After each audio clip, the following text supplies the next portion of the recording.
Thousands of people across the tri-state will look back at the life and legacy of Dr. Martin Luther King Jr. today on this holiday marking the birthday of the slain civil rights leader. Remembrances of the King legacy come amid somber reflections. Eyewitness News reporter Drake Clark is live now in Harlem. Drake.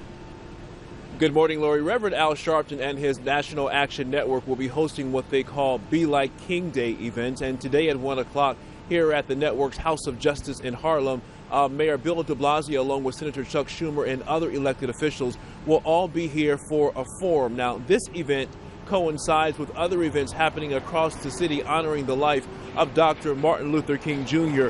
The Brooklyn Academy of Music will host one of the larger events later on this morning.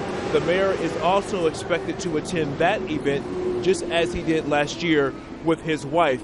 Now, Dr. King has very strong ties to New York City. Some of his closest advisors and friends lived here, particularly in Harlem, and hosted Dr. King on many events, including Harry Belafonte, and Dr. King's personal physician also lived here in New York City. So he spent a lot of time visiting friends and delivering speeches here in the city and across the tri-state area. In fact, Dr. King sort of considered New York City a second home.